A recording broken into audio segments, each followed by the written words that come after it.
दोस्तों, एक ऐसी कंपनी जिसके टीवी इंडिया के लगभग हर घर में पाए जाते थे, एक ऐसी कंपनी जिसके फ्रिज, वॉशिंग मशीन, माइक्रोवेव तक आते थे, एक ऐसी कंपनी जिसने इंडिया में अपने स्मार्टफोन्स तक निकाले थे, एक ऐसी कंपनी जो कि अपना सिम कार्ड भी लेकर आई थी इंडिया के अंदर, और वो कंपनी का नाम है वीडियोकॉन। लेकिन आप लोगों ने कभी इस टाइप की बात सोची कि आखिर वीडियोकॉन की चीजें एक जमाने में इतनी देखने को मिलती थी? वीडियोकॉन D2H इतना ज्यादा पॉपुलर था, वीडियोकॉन के सिम कार्ड आते थे, मोबाइल फोन आते थे, टीवीज आते थे, और देखा तो इंडिया के अंदर सबसे बड़ा सेल्स नेटवर्क वीडियोकॉन का था। लेकिन आज वो कंपनी का है, कभी आप लोगों ने सोचा है? मतलब एक ऐसी कंपनी जिसके मैन्युफैक्चरिंग यूनिट्स इंडिया और इंडिया के बाहर थे, एक इंटरनेशनल कंपनी के रूप में स्टैब्लिश हो चुके थे, और एक इंडियन कंपनी जब इतना ज्यादा ग्रो कर रही थी तो एकदम से खत्म कैसे हो गए?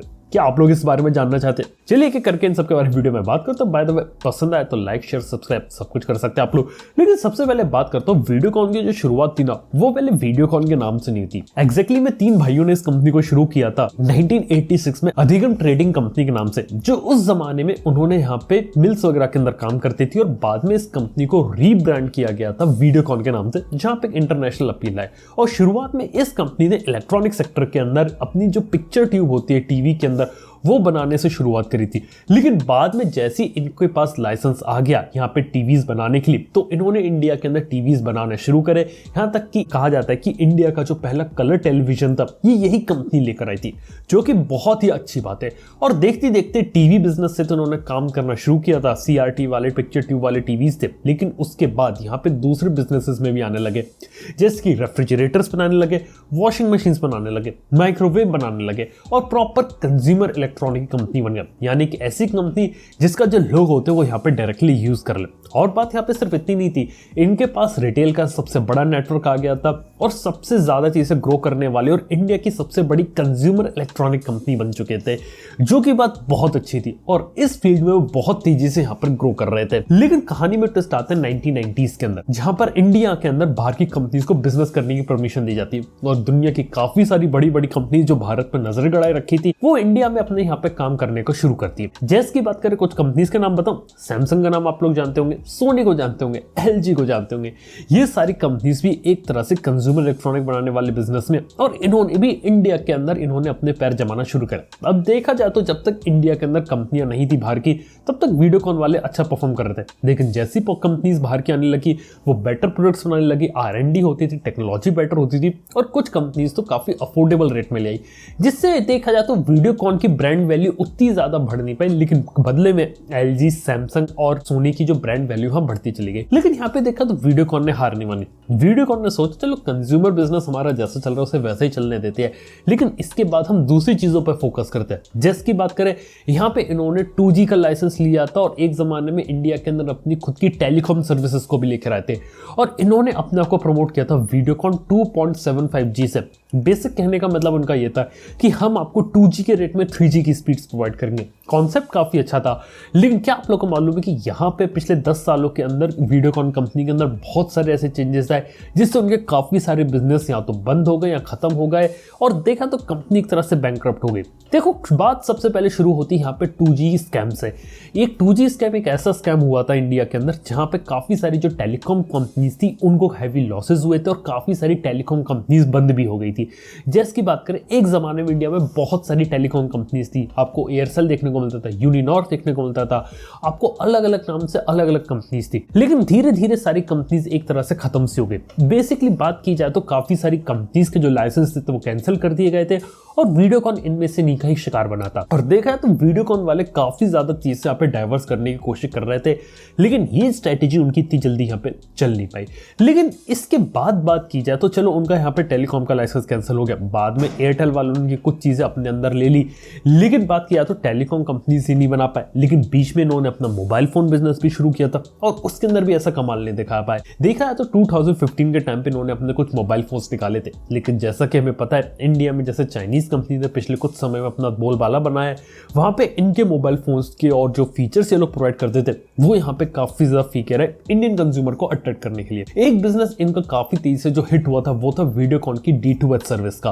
वो चीज यहाँ पे बहुत तेजी से पॉपुलर हो रही थी, जिसको देखा जाए तो यहाँ पर इंडिया के अंदर उसको अपनाया लोगों ने उसको अपने घर के अंदर लगाया। इसी के साथ ही बात की जाए तो ऑयल और गैस, वहां पर भी वीडियोकॉन ने यहाँ पे इन्वेस्ट किया था।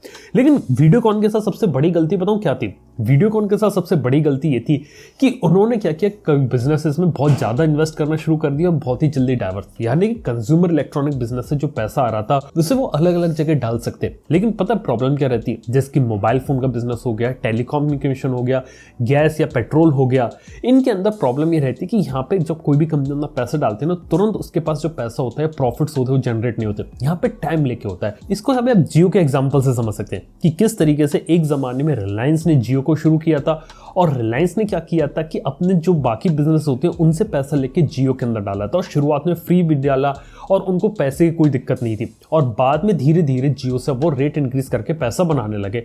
ये सिंपल जियो का एक कॉन्सेप्ट था, लेकिन यही चीज ये लोग यहाँ पे जनरेट नहीं कर पाए। काफी सारे अनफॉर्चुनेट इंसिडेंट्स हुए जिस कारण से इनको बिजनेसेस में हैवी लॉसेस थे और प्लस जो कंज्यूमर इलेक्ट्रॉनिक वाला बिजनेस जो कि यहाँ पे इन्हें लग रहा था कि हमेशा चलता रहेगा, लाइफ लॉन्ग रहेगा, एवरग्रीन रहेगा, वो चीज वहां पे चली नहीं क्योंकि बाहर से कंपटीशन आ रहा था और जो नए बिजनेसेस थे वो यहाँ पे अच्छा खास सक्सेसफुल नहीं हो पाए और इसी के चलते इनको इतने हैवी लॉसेस थे कि इन्होंने अलग अलग लोग बैंक से लोन लेने की भी कोशिश करी जो कि यहाँ पे अच्छे तरीके से अप्रूव नहीं हो पाए और इसी के चलते देखा तो 2018 के अंदर इन्होंने 88,000 करोड़ रुपीस की जो बैंक्रप्सी होती है वो फाइल करी थी।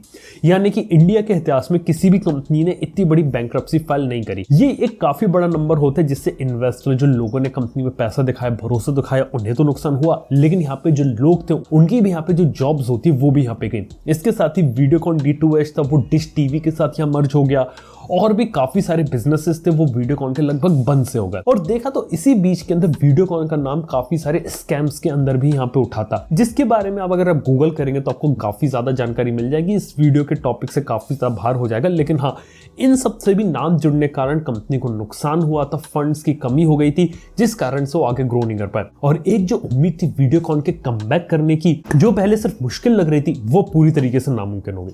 तो आप समझ सकते कि वीडियोकॉन के साथ यहाँ पे क्या हुआ था। मोटा मोटा बात ये कि यहाँ पे देखा जाए तो बहुत ज्यादा तेजी से ग्रो करना चाहते थे लेकिन कर नहीं पाए। इसके साथ ही कंपनी को अपने कोर, जिस चीज में वो अच्छे, उन पे फोकस करना चाहिए था। यानी कि अगर कंज्यूमर इलेक्ट्रॉनिक बिजनेस में अगर आप अच्छा कर रहे हैं तो उसी के अंदर नए प्रोडक्ट, उसी के अंदर उन्हें मोनोपोली क्रिएट करनी चाहिए। और किसी नए बिजनेस को अगर वो ट्राई करना चाहते हैं, किसी नए जगह जाना चाहते हैं, तो प्रॉपर अच्छे तरीके से जाएं, सोच समझ के जाएं कि वहां पे वो किस तरीके से एक बैरियर क्रिएट कर सकते हैं जहां पे कोई उनको परेशान नहीं कर पाए। और इस चीज में वीडियोकॉन यहाँ पे फेल रही। हाल फिलहाल देखा तो वीडियोकॉन के कमबैक के अंदर वेदांता ग्रुप ने थोड़ा बहुत इंटरेस्ट दिखाया। अब देखते हैं कि फ्यूचर में वीडियोकॉन का फ्यूचर क्या रहता है, लेकिन लगता नहीं कि चीज आपको कभी आने वाले समय में इंडिया में देखने को मिलेगी। बात की जाए तो कंज्यूमर इलेक्ट्रॉनिक बिजनेस में आप देख सकते हैं कि ऐसे सैमसंग, LG ने अपनी दबदबा बना रखा है। और वहीं बात करें तो यहाँ पे काफी सारी इंडियन कंपनीज भी जो धीरे धीरे यहाँ पे ग्रो करती हैं लेकिन अपने आप को स्टेबल बना के रखती है। रिलायंस काफी अच्छा एग्जांपल है। रिलायंस देखा तो काफी सारे बिजनेसेस में, लेकिन जियो में आने के बाद उन्होंने गेम बदल दिया और जियो के आने के बाद अब दूसरी काफी सारी चीजें ट्राई करेंगे। ऐसी बात किया तो यहाँ पे पूरा टाटा ग्रुप है।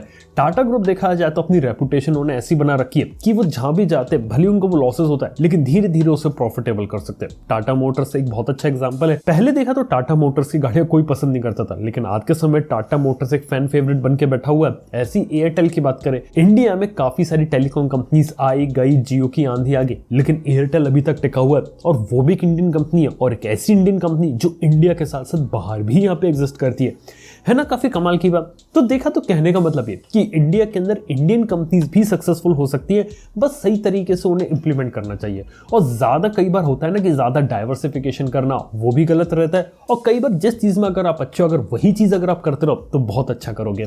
LG का काफी अच्छा एग्जाम्पल है। LG को पता था उनका मोबाइल फोन डिवीजन यहाँ पे चल नहीं रहा, उन्होंने यहाँ पे बंद कर दिया और कंज्यूमर इलेक्ट्रॉनिक पर ही फोकस कर रहे हैं, जैसे टीवी वगैरह हो गए।